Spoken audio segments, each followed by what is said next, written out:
Silk has one of the grandest reputations in the knitting world. We call it the ultimate luxury fiber. We love its drape, its luster, and the way it can make an ordinary stitch look very, very good. But it does come with a few warnings. Silk grows, it's a little slippery, it's difficult to knit, it's better for shawls than for sweaters. It needs to be blended with something. Karo? And some of that advice is actually very useful. But yet again, some of this advice is treating silk like they're all pretty much exactly the same thing. And this is a road I have traveled down before. And so, what do you know? I'm pretty sure I've come up with another 5-part mini-series on silk.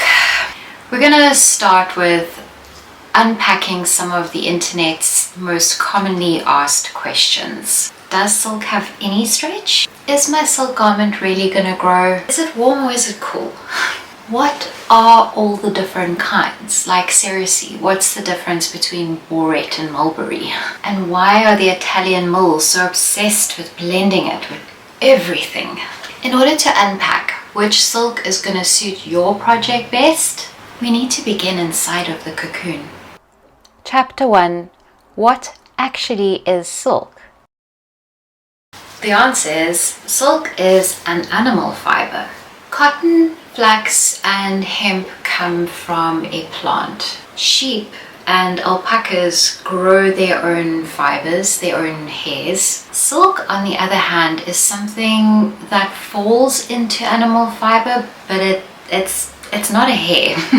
Silk begins as a liquid protein that exists inside of the caterpillar. The silk that most of us are going to meet comes from a worm called the Bombyx mori, which is basically the domesticated mulberry silkworm. And despite its name, it is in fact the caterpillar of a moth. Farmers generally will feed these little worms mulberry leaves until the little worm is ready, the caterpillar is ready to pupate, which is basically create its little cocoon.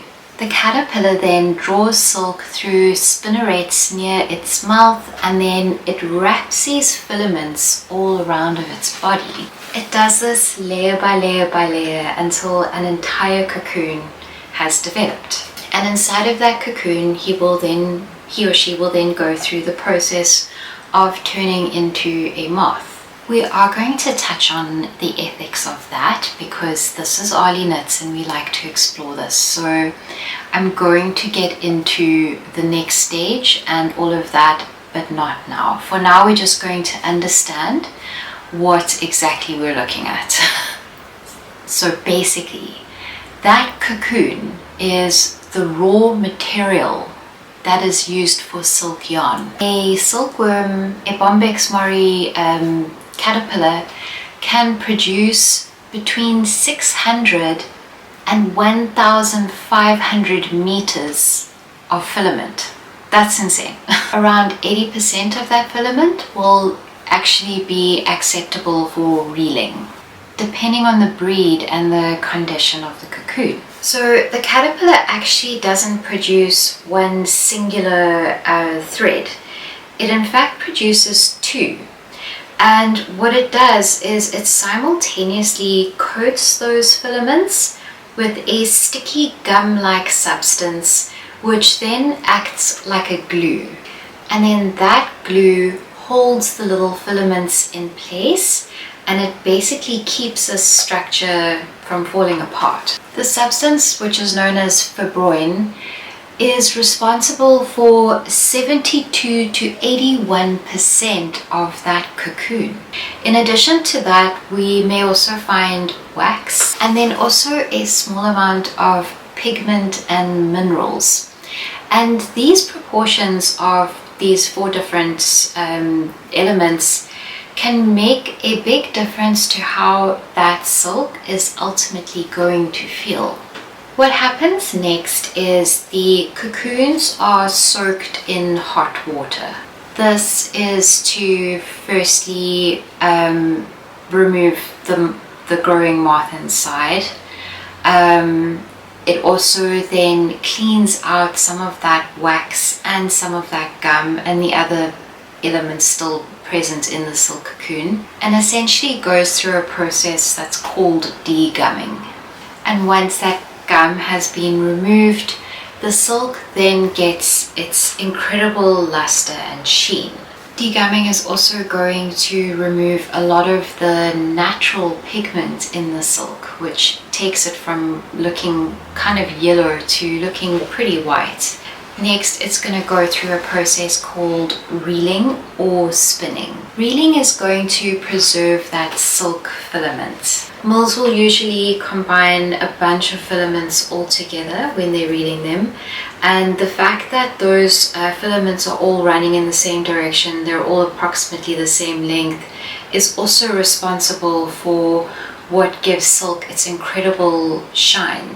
Broken pieces and other damaged parts of the cocoon can still be used though. Mills will essentially just card and comb those finer filaments, those shorter ones, almost exactly the same way that they would treat wool or cotton. Spun silk, on the other hand, is going to have more fiber ends on its surface. It's going to be a lot less reflective. So that means that these filaments are shorter, they were broken, it means the moth emerged basically. It's very soft, but it's dramatically less reflective. It's also going to have more grip. This is a blend, but there's a high percentage of mulberry silk in it. So you can kind of see the characteristics between a bourette and a mulberry silk can vary quite a lot. One is very, very shimmery, very luminous, very luxurious, and the other one's got a much more rustic, rugged, but more earthy vibe to it. This is bourette silk, by the way. This is a sample made in it. So yeah, the distinction between reeled silk and spun silk is quite a lot. Your reeled silk is going to be probably your long filament mulberry, and your spun silk is more likely to be broken bits of a cocoon. If you had to look at silk under a microscope, each fibroin brin has a triangular cross section with rounded corners. Its surface reflects and refracts light at different angles as the fabric moves. Long, smooth filaments show that effect more clearly.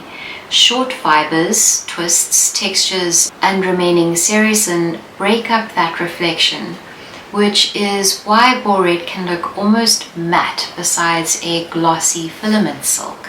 So yeah, in summary, silk's behavior really depends dramatically on its structure, on whether or not that filament broke. Chapter 2. How silk behaves. Why is silk so different from wool? So, yes, silk and wool are both protein fibers.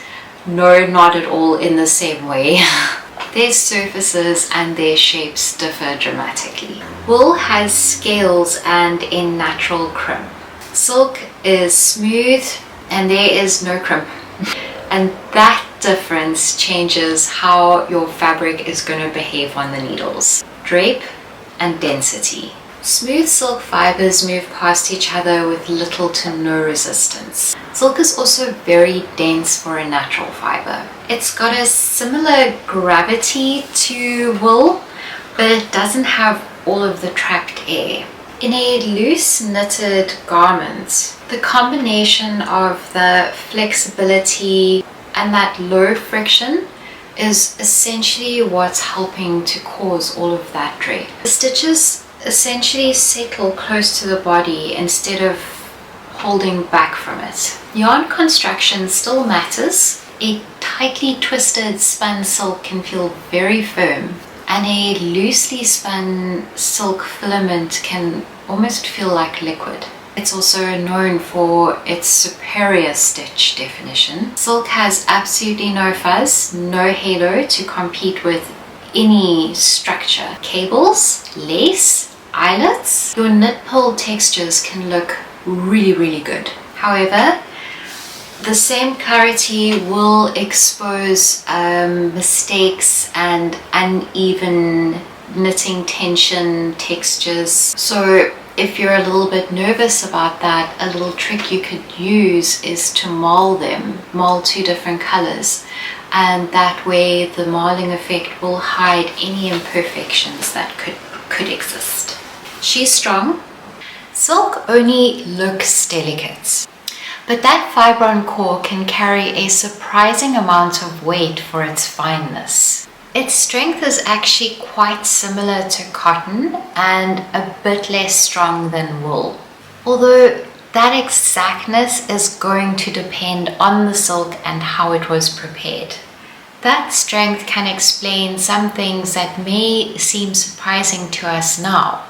For example, surgeons used to use silk to do sutures, and parachutes were made from silk for a long time before nylon was invented. The strength doesn't make silk indestructible.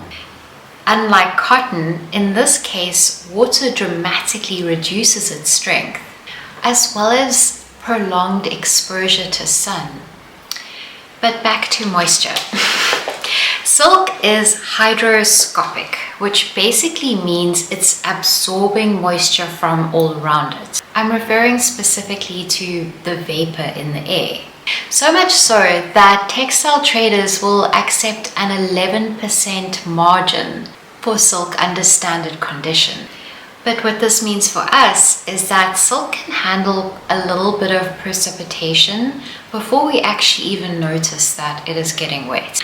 It also means that humidity can change the fiber's weight and behavior, because the garment weighs more while the fiber is weaker.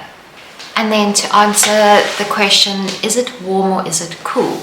Silk surprisingly does not have a fixed season. A fine and open silk garment will allow heat to escape and it will keep the skin very cool, whereas a dense silk garment or a blended silk garment retains heat quite a lot. It actually insulates really well.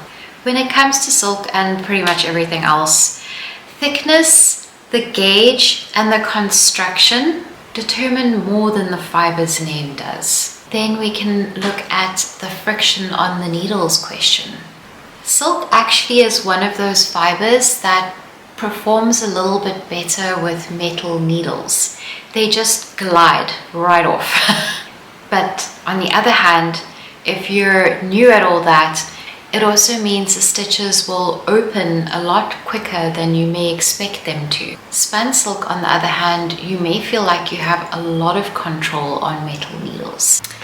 And silk is also one of those fibers where low friction, meaning stockinette, you're doing very little acrobatics, can actually turn that fiber into a almost fluid-like fabric. Those stitches, when you block them, will redistribute evenly and perfectly. So that is another cool thing about it. It does, however, make gauge a lot more important. Chapter 3, Stretch, Recovery and Growth. The internet's question. Does silk stretch? Knitted silk can stretch, yes. Stretch basically means how far can something grow when you're pulling it. Knitting automatically provides a lot of stretch because of the way that the loops interact, even if the fiber itself has very little elasticity. Silk fiber can elongate before it actually snaps. Raw silk commonly reaches an elongation of 18 to 23% in fiber tests, but where it's going to break in its elongation capacity doesn't tell us whether our sweater is capable of springing back afterwards. That's the relationship between elasticity and recovery. Elasticity can be described as a resistance to deformation, and recovery can be described as how much of its original shape did it return to. Wool is a champion at this. You can pull it to the heels and back, and generally speaking, it's just going to recover exactly back in place. Silk absolutely lacks this mechanism. Silk can flex with your body, but she's not going to come back again. It can, however, mean that she's quick to retain shapes. So that's something to keep in mind when you're choosing silk for a garment, because you want something that will sort of mold to your body. I'm talking about pattern choices. In other words, yes, it is good for shawls, but it's also really good for things like summer tops, loose-fitting flowy garments. Yeah, we're not looking to do any ribbing, or we're not going to do any sweaters. Definitely can't do waistbands. And then we have drape. Drape can be described as how the fabric hangs under its own weight. Silk's flexibility, density, and smooth surface allows those stitches to really droop into themselves, and that's essentially what the drape is.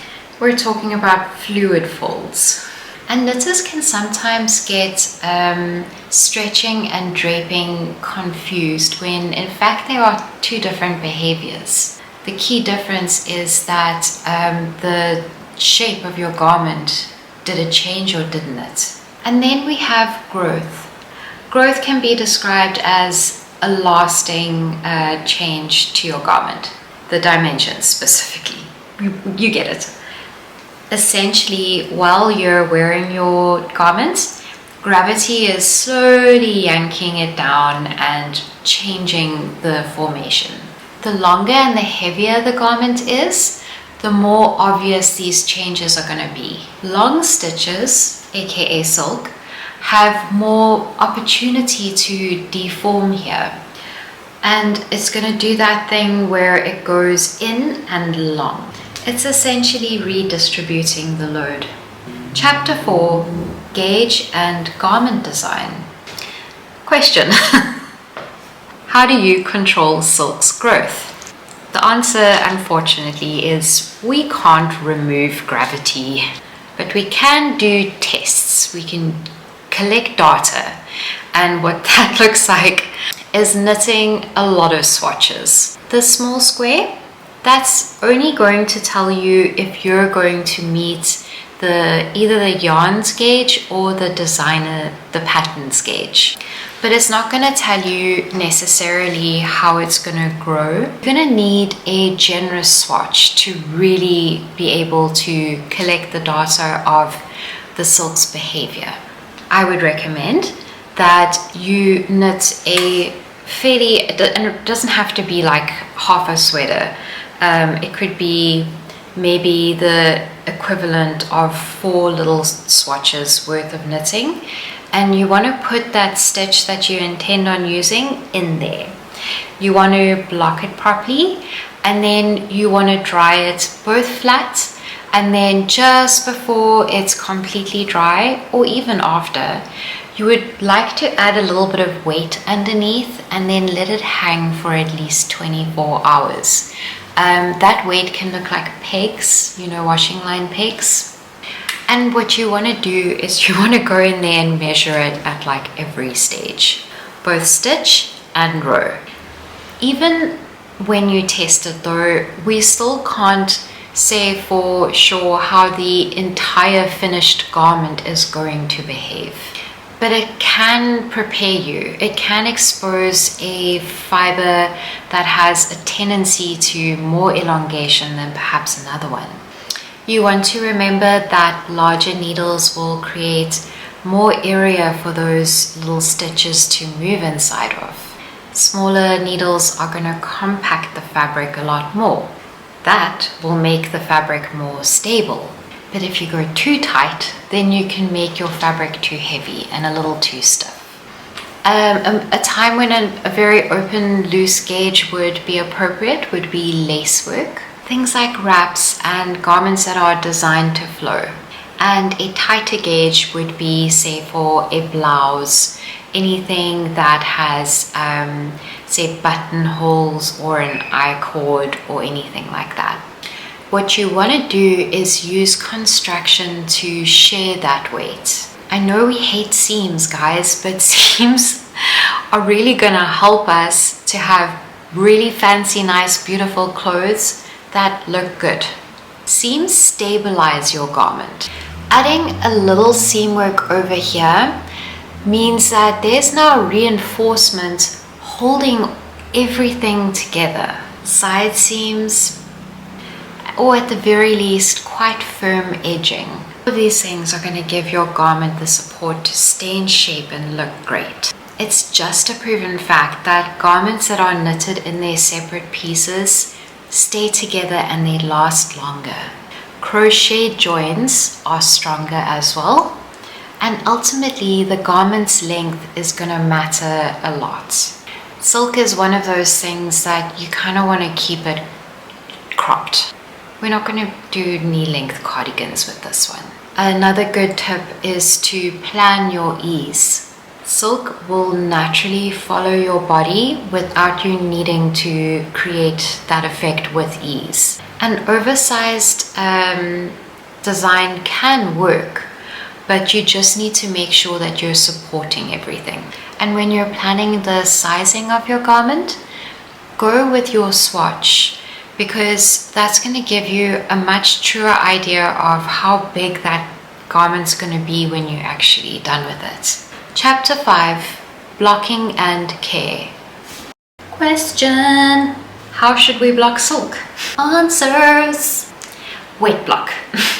It's recommended that you start with a cool or a lukewarm water. But an important caveat is you want to make sure you're using a silk safe or a pH neutral cleanser. You want to avoid strong alkaline detergents, meaning you want something quite specific. You don't want to use like your fabric softener or anything that you would perhaps put in the washing machine. Why? Because fibroin is a protein fiber, so it can dissolve. We let it soak, we do not scrub, we do not rub, we lift it with both hands, and you just want to make sure that you're supporting that weight properly. You want to press the water out, you don't want to wring it out. And it's always recommended that you then just lie it flat in between two old towels and you Swiss roll them up, and you can then stand on that to get any excess moisture out. Steam blocking is also a great option. Steam will just relax all those stitches. I actually frequently steam block my stuff, especially the growers. I sometimes will steam block them while I'm still knitting them, just to get an idea of where I actually want to stop. I would recommend you do it on your swatch first. I have to say that. But why? Because the heat can distort the stitches. It can flatten any texture out. That is good to know. And also high temperatures can make silk go back yellow again. When you're still blocking it, you want to flat dry it. Why? Because it's very weak in this state, so it can't be hung. It will damage that way. Maybe turn it around every now and again. And when you're blocking lace, you want to do that very intentionally. You want to open them up and you want to maybe get like some needles and just sort of put everything in place. Blocking is what's literally going to settle down any waves and textures in the fabric that aren't supposed to be there. And it will also open up all of those eyelets and settle down any cables. You just want to make sure that you align all your motifs very intentionally when you're blocking silk lace, because if you aren't intentional about it, it can dry just any which way. And then for storage and light, it's recommended that you fold and store away your silk garments instead of hanging them. You also want to keep it away from direct sunlight. Both of those things, because it will weaken the fabric. You want to store it after cleaning it, so it should go away clean. It shouldn't have any moisture at all. But yeah, it's just good to maybe look at what the ball band says and follow the instructions. Chapter 6. Which silk for which project? And then there's the most commonly asked questions on the internet. Which silk will suit which project? So the type of silkworm, the length of its fiber, and the way that the mill constructed it, all going to have an effect on how that silk will ultimately behave. These categories do give you a starting point, but the swatch is the final decision maker there. So we have bourette silk, which is short silk fiber noils. Its slubby surface scatters the light, and that creates a soft or a matty glow. It also has a lot more grip than filament silk. It's great for summer tops, everyday garments, textured stitches, rustic lace, or lightweight sweaters for people who struggle with overheating. It can feel very crisp on the first wear, but it softens dramatically as you wash and wear it. Next up we have filament silk. That's the one we discussed pretty much in the beginning of the video. It's where they preserve the long silk cocoons and then they unravel them in one continuous strand, and then they line them up and then they reel those. It has the strongest lustre, the clearest stitch definition, and it has the most fluid drape in this entire group. This is going to be perfect for lace shawls, cowls and scarves. We're talking pashmina style scarves, flowy tops, occasional garments or occasion garments, or maybe like small accessories that you want to shine. Its low friction can challenge your tension, so I would recommend using a grippier needle, maybe wood for this one. Then we have tussah silk, also known as tasar. It's a broad term that basically refers to non-mulberry silk. It's usually coming from India, and it has more of a coppery color, and it has a coarser texture. It's got significantly less luster than the cultivated Bombex Mori. You want to choose tussah silk for things like textured sweaters, natural color palettes, rustic garments, and woven type looking patterns. Wild silk does not describe one particular texture or production method. It's more going to be like, how is it spun? So this is still another example where reading the label is quite important. Then we have eri silk. Manufacturers are typically going to spin eri silk rather than reel it, and that gives it a softer and more woolly texture. Less glare, more grip than say mulberry silk. We want to choose this one for sweaters and cardigans, cozy accessories, textured knitting, and it's basically just great for knitters who would like to experiment silk, but they're not really into that slippery texture. It's the approachable entry-level silk, if you will. It still lacks wool's crimp, so it's still got all of the same behavior. It's just not quite as luminous and drapey.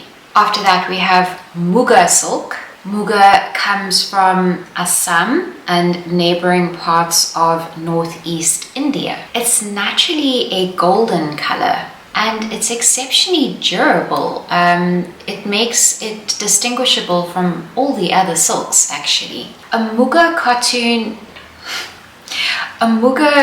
cocoon has a shorter distance in the cocoon, a shorter filament than a mulberry silk. Typically between 350 meters to 550 meters. So that's almost half to a third the length of a mulberry cocoon. We are not likely to come across it in a yarn store, unfortunately. It's more likely going to be custom garments, hand woven. This is a very bespoke silk. Its rarity and regional exclusivity also makes it quite expensive. So what we really understand as silk ultimately can be packaged into a filament silk made from the mulberry worms. And everything else is, you know, a little bit more niche and a little bit less known, but there are different kinds, and there are also different types of pea silk, which is where the moth is allowed to emerge. Like I said right in the beginning, I'm going to go into that because I think that's an important conversation to have in and amongst fiber discussions. So we will break that down.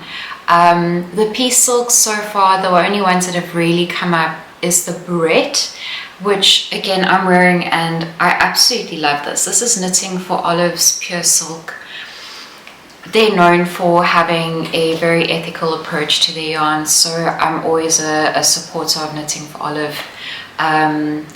So yeah, in closing, silk and its behavior really wants you to look very closely at the weight of your garment and at what kind of recovery you're expecting from that garment. It would like you to be open to construction.